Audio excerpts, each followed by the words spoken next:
Well, thank you all for coming. I appreciate making the time to see our little presentation here. We're going to be talking. Sorry, I'm kind of pulling on you. Good. Going to be talking a little bit about how we leverage a product advisory council. Now we kind of refer to it as a community to help sort of design and build a product company after many years in services. And so we're going to talk through the stories and that we learned along the way and sort of the benefits of that approach.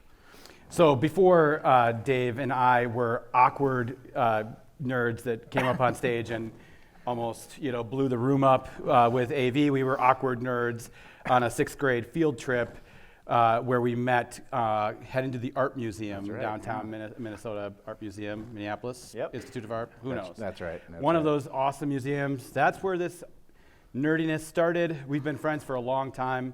As Mark pointed out, prior to Parallax, we both felt a big problem running the businesses that we were running. I was CEO of a company called Nerdery, you may have heard of, in town here. We built custom software. As Mark said, Dave was managing director of a product design, brand design agency called Zeus Jones. Both of us had this really big problem where it was really hard to decide if we needed to hire a bunch of people or if we needed to just buy pizza and kind of work through this new onslaught of work, because resource planning was a big challenge in our businesses. And it was an important problem for us to solve, something that we knew really well. But luckily, in our backgrounds working on product development and design, we learned from really smart people that we were surrounded with that it's much better to solve a problem like this one based on a wider perspective than just our own. Of course, we could have built a tool that the Nerdery and Zeus Jones could happily enjoy, but that might not be as marketable as if we took a wider angle view at that problem. And so that's part of what we tried to do here. Again, our backgrounds led us to this opportunity. It wasn't just those UX people, though, that we need to thank that taught us these practices of learning from your potential users or customers. We got to give a lot of credit to the guy on the screen here, Marty Sanders. Anyone in the room remember a company called Compellent that sold to Dell? Huge, awesome Minnesota success story. One of the founders, Phil Soren, introduced us to Marty, and they told us the story about how they grew Compellent in just 9 years from a startup doing SAN product development to selling to Dell for $1 billion in just 9 years. And the stories that Marty told us inspired us to use a very similar strategy when we're building our product, which is a predictive resource planning tool for software consultancies and agencies. We took a very similar approach, like eyeing that $1 billion. And we're going to tell you about how that approach has worked so far for us. Yeah. And so, Marty told us about how they built their product advisory group when they early on in sort of Compellent. And, that idea of being customer-centric and taking a user-centered approach isn't necessarily something new. I think it's something we're all familiar with, and I would argue, I would assume that we all agree, is also a valuable approach. But there's sort of the devil's in the details on sort of what that means. We can talk about it, but what is it? What does it mean to be about it, right? So there's kind of the most common ways of thinking about user or customer-focused input is, see, I'm going to keep doing that. Awkward presenters, sorry. So, there's the user research side or UX research, or even CABs, customer advisory boards and things like that.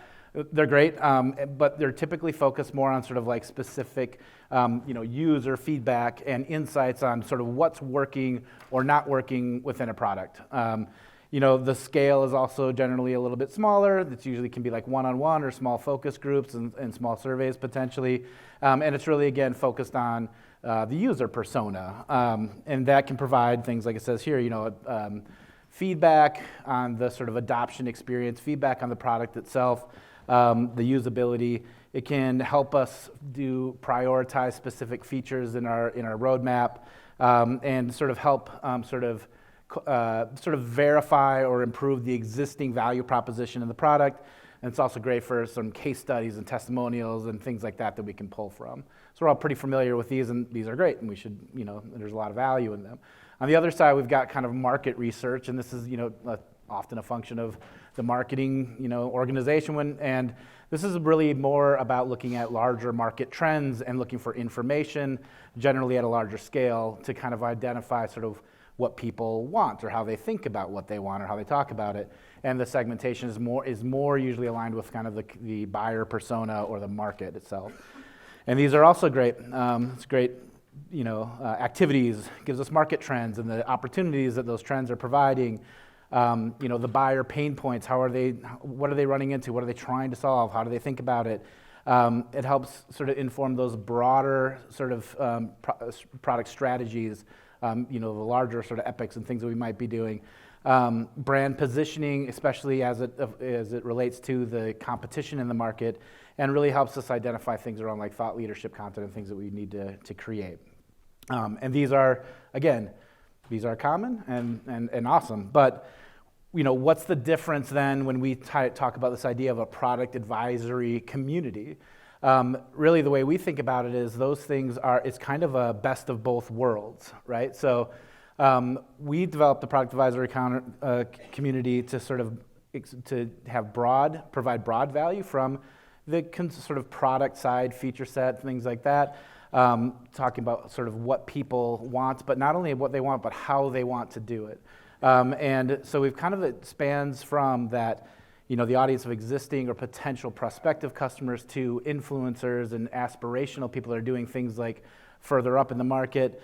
Again, sort of it's a combination of quantitative and qualitative research, and it takes into account both the user personas and the buyers, and gives us kind of a broader mix of insights, both at the product level and at the sort of marketing level. It informs the product that we're building, but also how we bring that product to market, the sort of language that our potential customers use, and sort of where they're learning and getting information from. So, with that said, how do we go about building a product advisory community?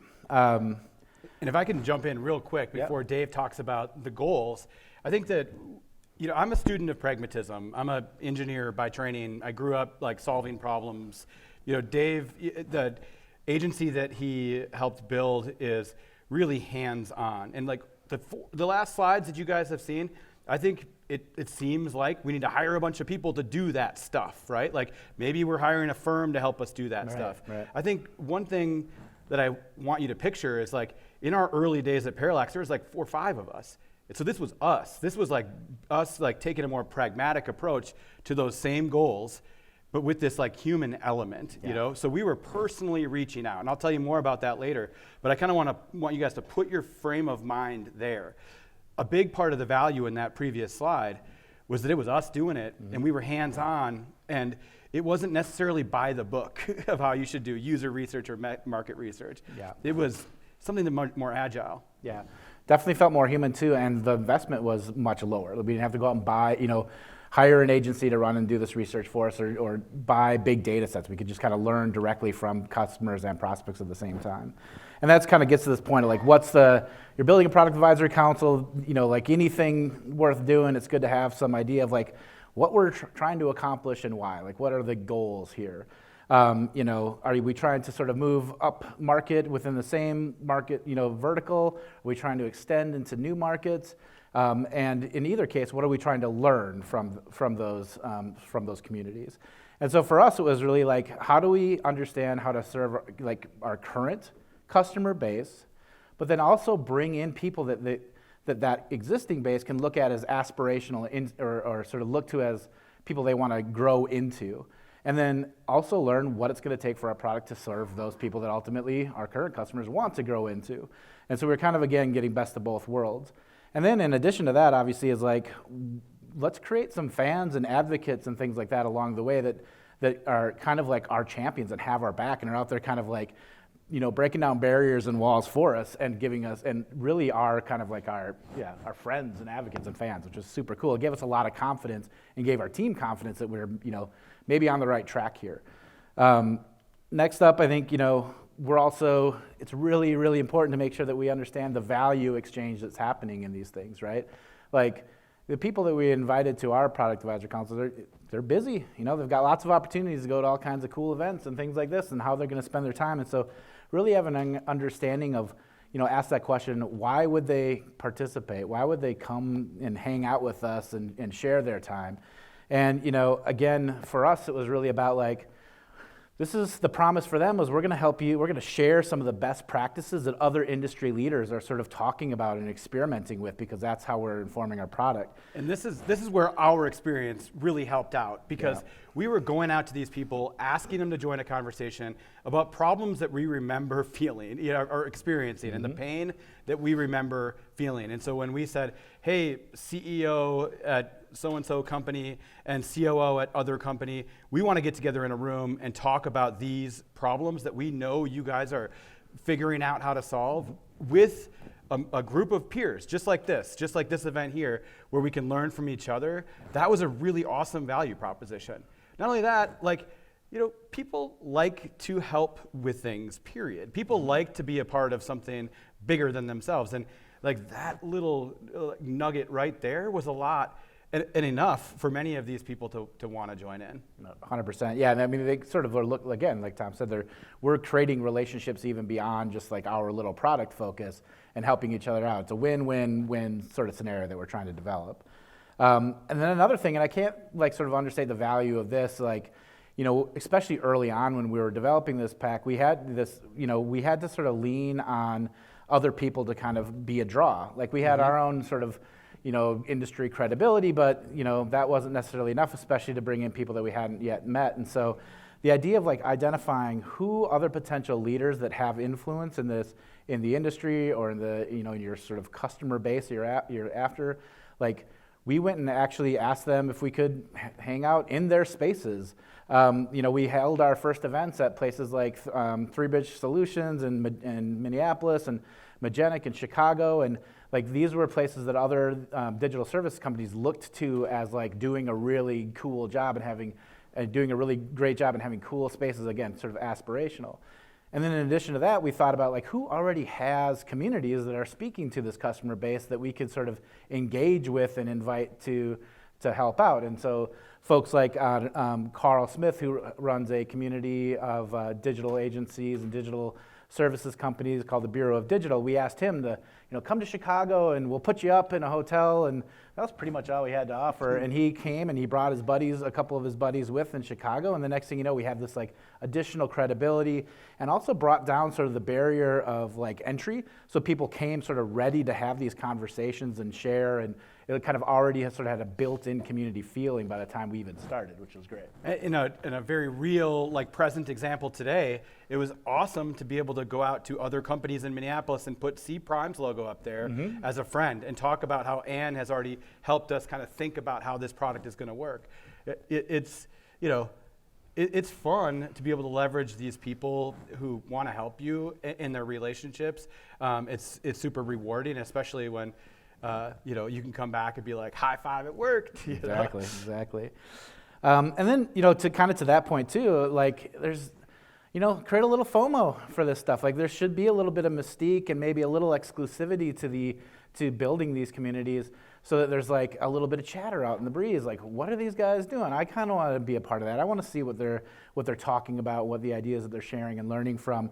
And make it a little bit fun, So we have we do silly things we have this hype button that everyone smashes when there's a good idea, and it goes, bah, bah, bah, bah. It's super obnoxious, and everyone's hates it when their kids get a hold of it, but it's kind of this little thing that we have, giving them some little things like swag, or we made these crazy kombucha weird drink thing cans, and then, obviously you have a goat with your logo on sort of pimped out chain. I don't know. Obviously, yeah. But I think that again, this is this idea of these should feel kind of interesting events in and of themselves, not just a, hey, come here, tell us what you think about our product, and we'll give you a free lunch and maybe a gift card to Starbucks, right? And Dave mentioned it earlier, but I love to steal his thunder, so I'm just going to put another point to it.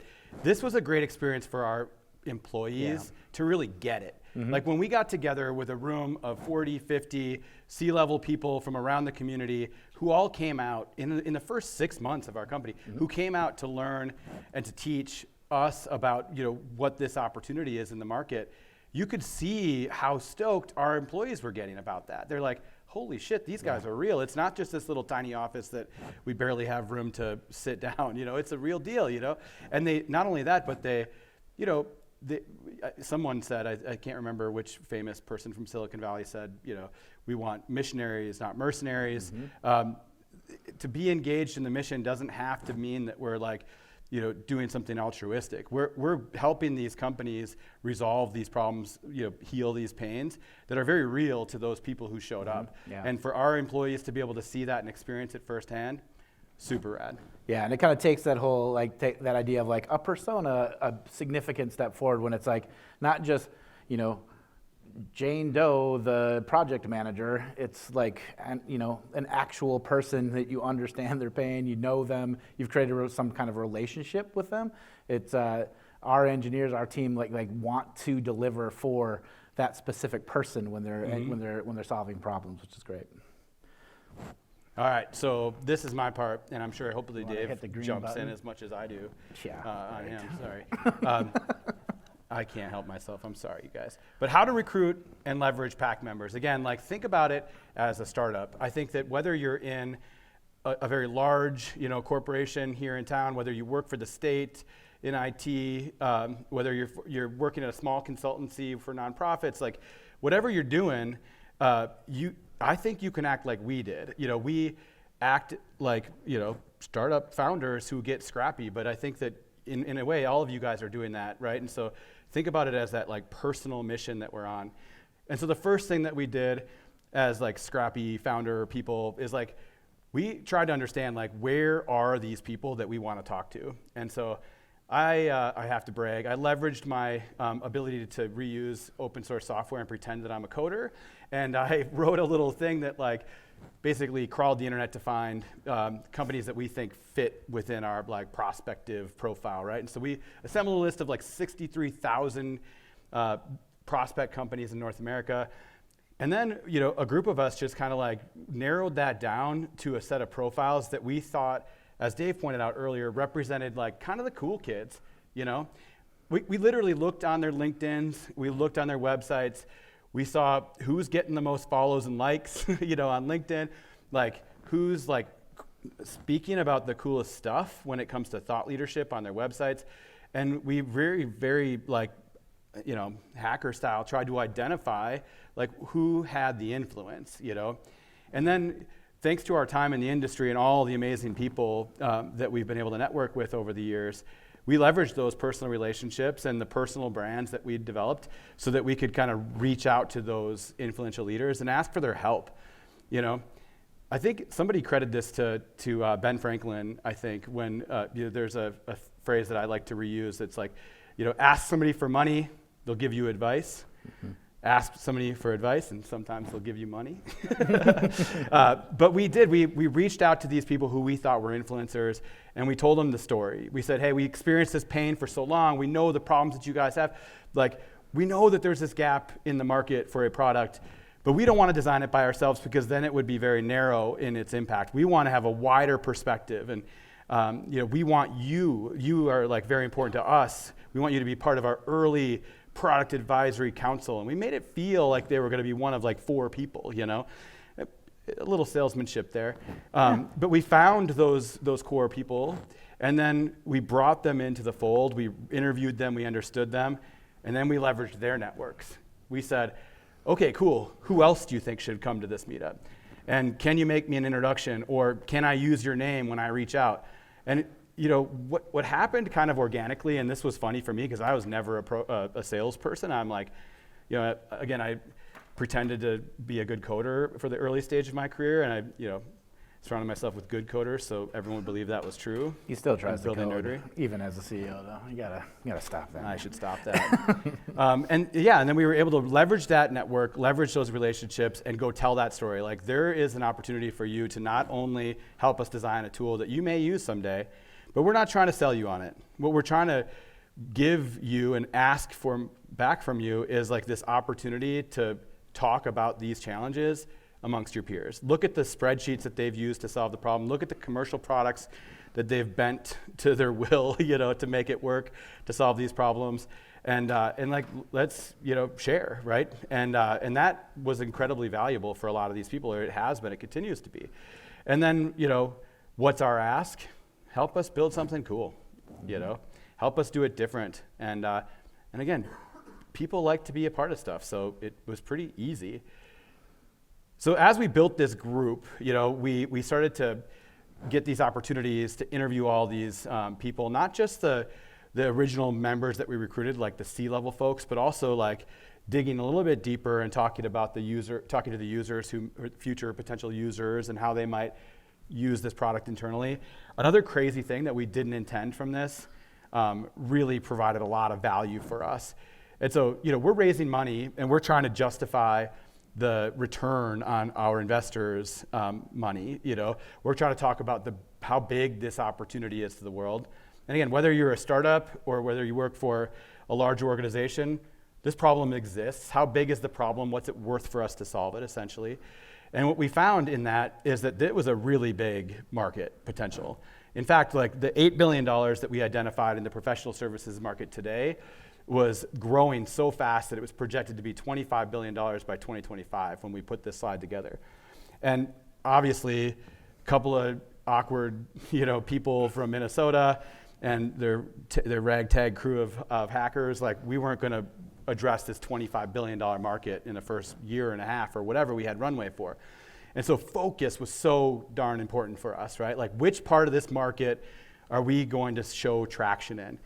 Because we were talking to big companies like Cprime, we were talking to enterprises like United Health Group and Target who experienced some of these problems that our friends in like digital services companies were experiencing. And that was enticing, To land a big contract like UHG, that could really be something. But how long does it take to get that contract? How long does it take to build a piece of software that's actually going to be valuable for that group? We talk about MVP, what does that really mean, right? And then, MVP, minimum valuable product, How long was it going to take to sell it? How long does it take to build something that's valuable? And then once we sell it and build it, how long does it take for that customer to actually get some value out of it? Adoption, And so we built this rubric based on these interviews that we had, and we were able to segment our market to something that was serviceable and obtainable. And what we said was like, look, we need to show traction over the next 6 to 18 months. It's not just that people will be willing to pay for it, it's that people will say, I'm getting value out of it, and I'll renew. I'll refer you to other people. Like, that was super important to us. And so this... and I would just say that, like, not only was that super valuable in helping us identify where to start and where the focus was, and then probably what the next sort of, ring of customers were, all of those conversations around the pains and the speed to value and the what's going to take to adopt and all that, not only super valuable for the focus on the product team, but incredibly valuable on our go-to-market strategy too, like how to think about, describe these challenges and talk about why this value is important and how quickly we can deliver against it. It's almost like we're perfectly in sync. Oh, because wow, like weird. Exactly. What began as like this like research about our product and trying to be authentic in the pursuit of building something of value turned into just the first few iterations of our go-to-market motion. Mm-hmm.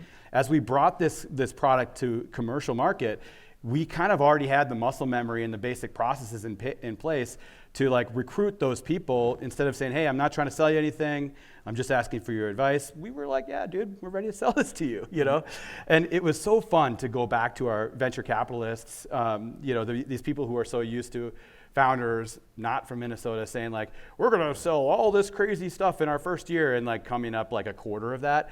We said our original goal was to have, I think it was like 32 product advisors by June, and we crushed that. We had 72. Our goal was to have 2 paying customers by November. We crushed that. We had 2 in September, 6 by the end of the year. Again, our investors were like, wow, these guys like, actually did what they said they were going to do. That's rare. But Dave's point is so important. Like in our marketing material, when I pull up a slide and the customers laugh and like sit back in their chair, and they're like, we just had that same conversation yesterday. Seriously, if we made a supercut, we should have done a video, Don. If we should have made a supercut of how many times I've heard that. But the truth is, that slide was just it just resembled all of these interviews, and one of the most common patterns we saw in those conversations. Before we built anything, we knew how to market it. Mm-hmm. Yeah. I'll let you take this one. Sure. Yeah. I mean, and I think that's what's really been beneficial to us is that we just know so much more about like the market and the sort of next market than in most people, because we've had them with us along the way. And we've built our product council now, or community, to include 140 different companies of varying sizes, and the sort of mix and makeup of that is important to us, like we said earlier, because it's sort of needs to skew towards the people that we want to be selling to now. It needs to also represent the people that those companies aspire to and that we aspire to sell to. And it's kind of worked. We've had some, even geographic sort of coverage is important because there's different perspectives and ideas and language that people use in different markets. And so we've intentionally tried to have that coverage skewed in a way that aligns with our current, what we're currently trying to learn and sell. And we've been able to convert, which is pretty great, like 80% of those early pack members into actual customers from that sort of small, medium-sized market, which was huge. And gets to Tom's point when the investors were asking like, so what's your plan? This was the plan, and it worked out, and it's been incredibly valuable, I would say. Yeah, I couldn't agree more. And I think it goes back to that old adage, like there's so many people in your pocket, in your community, in the people that you're so lucky to interact with every day that want to help you, ask for advice, like you don't have to solve all the problems yourself. Like ask for a free place to use, when we did our first meetup, we had 4 different local companies say, sure, you could use our space.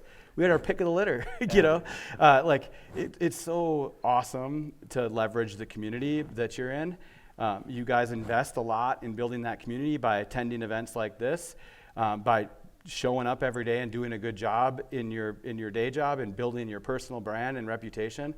You'd be surprised how valuable that community is to you if you just ask for help. Yeah.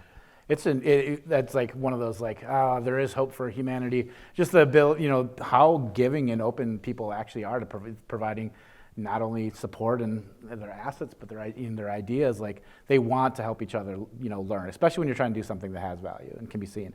And again, have some fun with it. Like there's some more stuff that we tried to do to make it a little bit interesting. Like some of our product advisory meetups, like we would have on focus around a specific user, type. So project managers, and we would we're going to have this pack meetup all about how, the unsung heroes of project management, and we kind of make them feel like characters, and we try to build them up and, take some of the edges off of this stuff. Like doesn't, one thing we always could talk about is as you kind of grow in leadership positions, at some point it starts to feel like, well, the kids are all having fun and I'm up here trying to lead and it's boring. And it's like, no, it doesn't have to be. We can actually add some levity and some intrigue and some fun to this stuff, and it also makes it fun for us. And so we would do things like this is all confidential, or we would have these sort of themes. And one of I think the best versions of this was our Chicago, one of the meetups we had in Chicago. We had about 35 different organizations there, and we were talking about what kind of financial or sort of coverage should we have in our project. And it was super, super helpful for one, because they told us to not do a bunch of stuff that we thought we were going to have to do, and probably chopped off I don't know how much effort in doing that, which was great. But what was really cool about it was at the end of our event, everyone, all of these people are hanging out and talking and swapping ideas and stories. We had to go down and open up a bar tab to get people to leave to finally go get out of Magenic's office. Yeah, our hosts were like, they're like, you we guys are nice, clean. but you're an hour over there. Yeah. So, and from that group, I don't know how many we solidified so many relationships, including customers, advocates, and people that have been our fans and supporters ever since. And so, can't express how valuable sort of taking a community approach to sort of a customer-centric view of product has been valuable for us. So I think that is it with We plan to have 15 minutes for Q&A, and look at this. Look at that. Boom. I got 20 seconds. That was Boom. 15 seconds early. All right. Is that your air tag going off? I think that is. What's the duration of a PAC event, and how much of it involves the employees? The duration? So they vary, but usually we've done them for like a 4-hour kind of half-day event, sometimes a little bit longer, sometimes a little bit shorter. And the employees are very much involved. Like that's one of the, we kind of glossed. That's a great question. Thanks. And you're not a plant, I promise. Like we would have, we would actually have a presentation about an idea or a concept, and then we'd actually have our employees run breakout sessions around design, engineering, QA, whatever. And again, to build that empathy and understanding of what they were building and why it mattered, it was super, super great to do that. Mm-hmm. And so is this like all work stops and all employees join the thing? Not necessarily all, because you gotta keep some folks back at home. But we try to create opportunities for people to be in the mix. In those early days, it was most of our company. When there was like 10 of us. Yeah. It was basically the whole company. Now it's a little, bit dispersed. But we do continue to leverage the product advisory community in other shapes of life where more of our employees are engaged. Like for example, part of our product design process is that there's kind of gates in the Agile process where they're doing part design testing, part like UAT, other discovery, and it's kind of the rule that you have to engage people from the product advisory community, and so it's kind of built into our DNA that way. Mm-hmm. Yeah.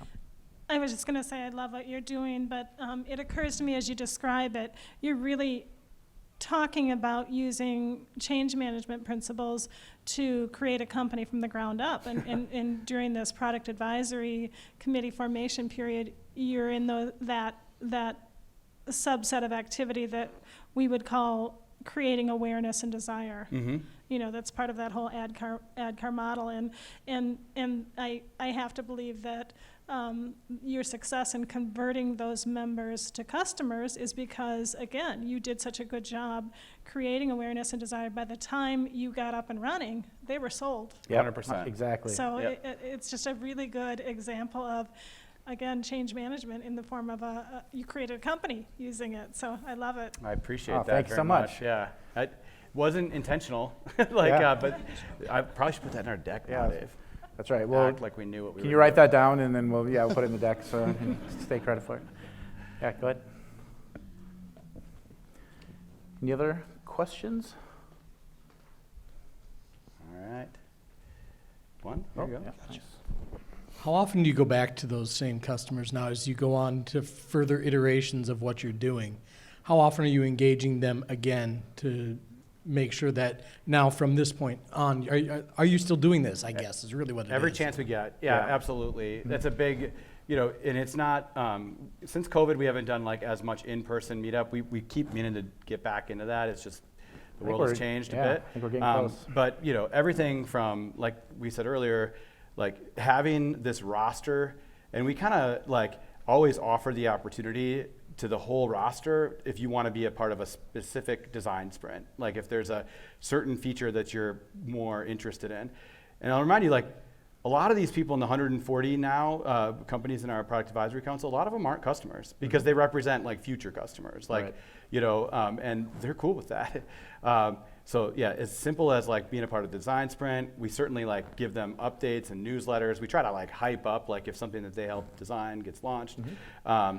And then we're trying to do like more online meetups that are, like Dave said, more designed around a persona group instead of trying to get the whole group together because it's easier to manage. We're also doing things too, like doing like co-hosted like webinars and presentations and stuff like that with them too, because again, trying to create sort of win-win scenarios where they can, get some airtime for their ideas and things like that. And so, yeah, it's been great in that respect. But I think the plan moving forward is to do, now that the world is maybe getting a little bit more comfortable with more in-person stuff, like we want to be having, monthly meetups at least on sort of a smaller scale that are more, like sort of topical, and then at least you know, 1 to 2 like large sort of get-togethers like we had done in the past. And I'm looking forward to those. Are so much fun. So yeah.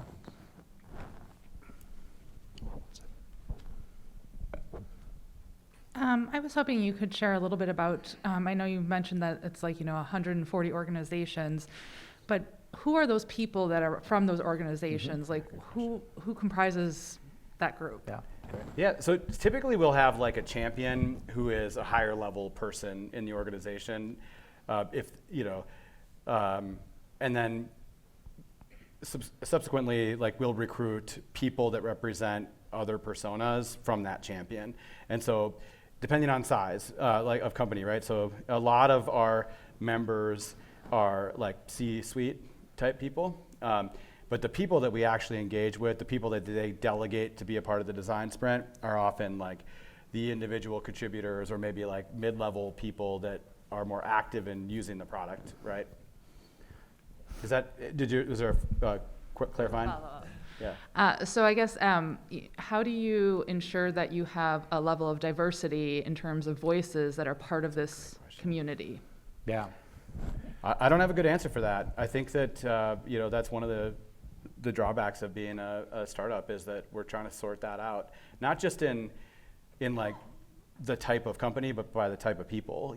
I think that we've seen and experienced in our previous lives and building big brands or building big software that diversity is so important. It's something that we haven't been as deliberate about as we should be, though. Yeah, but it's a great goal as we kind of continue to grow this thing, for sure. And yeah, we're excited to kind of lean into more of that kind of this next year. It's one of our big initiatives, kind of underneath marketing and customer success. So, yeah. Thank you very much. It's very informative and exciting what you do. I appreciate that. And how hard is to select topics every month, and who is engaged in that? Yeah. And how that's structured? Who from an advisory board actually engaged in selecting that? Thank you. It depends on who you ask. Like Dave would say it's very hard because he has to pin me down. I would say it's very easy because I'm in my position. I get to talk to customers a lot, so I could be very. It's easy for me to be in tune with what they're worried about, But is that fair? Yeah, I think so. I mean, what we do a lot of times is, we have a leadership team. We get together every single week and we talk about, things we're trying to accomplish. And products is there, and marketing, and CS, and sales, and that's where those kind of topical things can come up often. Like, so CS might say, we're struggling with trying to get people to understand the value of X, and we're like, oh, that's interesting. What if we kind of reached out to, like say time tracking, for example. So we integrate with a time tracking tool called Harvest. And so we're like, oh, and Danny, who runs Harvest, is a friend of ours and kind of like a member of our pack. And so we can like reach out to him and try to create some let's put together some content in a webinar on the value of time tracking and why that matters. So that's an example of something an avenue we could take. A lot of times we'll just like talk about, when Tom and sales team are looking at customers, is like, hey, this is either a common objection that is out there or a common question that we're having. That's a great opportunity for us to go, okay, well, let's get together and sort of explore sort of like, maybe what are the next round of integrations we should take? What are insights that matter that we should be building into our platform and things like that? So we try to be responsive and also topical. Like right now, we're doing a presentation on sort of how to prep your delivery organization for get like best practices and tips and tricks for starting 2023 on the right foot. So because we know the customers so well, we know what they're thinking about in their organizations, and it gives us opportunity to do that. And then while we're having those conversations, we learn about, well, why are they having these conversations? What are they trying to solve? And how can our product improve to maybe support some of those challenges? And as Dave's describing this, the person in the back who talked about change management, like it change leadership, I think that one of the things we might take for granted is that because we've always been doing this, it's like kind of ingrained in the culture, right? So the people who are in support, who are like getting tickets in Zendesk, they've already created a triage system that says like, oh, we get this question all the time, let's bubble it up, right? And the question doesn't have to be like related to our product. It might be like, how do you think about a resource plan for people versus the shovel-ready work that you have in Jira and tickets, and how do you put those together? That's like a really cool webinar topic that we could write and present and give our point of view on, that a lot of people are asking that question, but it came from that support person who said, I keep hearing this, we should talk about it. Well, another one, I think a really good example, so we could do webinars, but another thing we hear a lot in our customer base is like how everyone struggles with like retainer work because and it varies all over the place. So one idea that we're kicking around for our product advisor community is like, well, let's get people together and let's try to hack retainers, like how can we do that in a better way? And that conversation, although it may not be, the output might not be like, here's a new product feature for Parallax, we're definitely learning about the stuff that Parallax should do or could do better to support retainers, at the same time, so.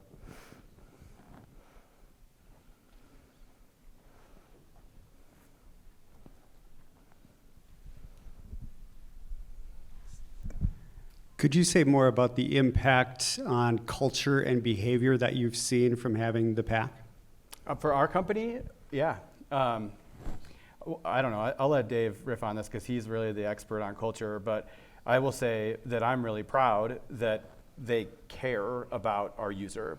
Yeah, I mean, I think that's the biggest part of it. It's like, I came from a more like marketing, advertising kind of background, and at least sometimes there was kind of this weird love-hate relationship with your customer for some reason. Like almost sometimes they were the enemy. They would stop us from doing all this creative, awesome stuff. Like if only they realized how smart we were.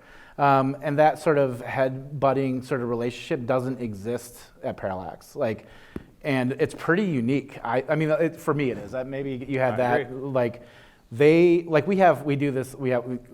love talking about culture. If you want to talk about culture after this, all kinds of presentations and stuff I could talk to you about. But we have these values, right? Like everybody, but we actually reward our values every week in a win session. We give out these goofy little stickers that are almost like merit badges for people that have lived our values out loud, and it's recognized by the rest of the community, and they put them on their laptops, and it's pretty fun. Dave has illustrated 58 unique little stickers. Awesome. I like drawing pictures. But a lot of them are one's president business, one's the chameleon, and they're about people that have demonstrated that they actually care and understand our customers, right? And we celebrate that publicly every week when somebody does that. No lie, yesterday it was Halloween, and one of our UX designers showed up as president business, the Lego guy, because it's a value sticker that she wins all the time. Right. And the other woman, one of our other designers, showed up as that hype button Dave talked about. Yeah. She made a huge hype button and it worked. You go beep, beep, beep, beep, beep, and it lit up. They're stoked. They're stoked. Yeah. I mean, that's the biggest win for us is customer accolades and feeling like we've actually delivered value. We just talked about it this morning in a team meeting. We are showing quotes from customers and from product advisors about where the value is, and that's what that's their laser focus is, deliver value. And it really is even it's in our belief and purpose is it's about unlocking human potential, right? And so it's still a very human business, this software building thing. And I think that plays out really well in the way that we design and build things. 1 minute, 46 seconds. Man, I thought we were gonna stand up here with just no one asking questions. Right, Sweet. Dave. So maybe I missed this, but can I ask, what is your product? Oh yeah, love to talk about our product. Yeah. So again, we came from the professional services industry. So what we sold was people's time, potentially, most likely, just like Cprime actually. And the hardest part about that business is kind of predicting supply and demand. And not probably all of you who are in the software development industry at all, you got all these existing projects and you got many teams that are working on these existing projects. You got all these incoming projects. How does that fit? Where are we gonna, it's the Tetris game of how do we fit in these new projects with the existing projects? How do we shuffle people around? Parallax is a predictive resource planning tool. And so it helps us forecast demand of capacity for different disciplines. It helps us forecast things if you're in a professional service business, how much revenue you're going to earn on that work that's coming in. And we've taken a really different approach than other products on the market. We compete in a market called professional services automation. You may have heard of companies like MavenLink. It's charged really hard to sell into the enterprise. Or Financial Oracle Force. has one called OpenAir. There's Yeah. one called Financial Force, but they're very monolithic and old school, and they look like it was designed in the 90s. Ours is like super hip and cool, and it integrates into all your existing tools instead of making you move to the. It's the coolest. stuff. You should check it out. Getparallax.com. Yeah. Just kidding. Yeah. Yeah. I think that's it. Any other questions? All right. Awesome. Thank you Thank guys you, so guys. much. Appreciate it. That's it. All right. Turn off this before I walk by the speaker and blow up everything.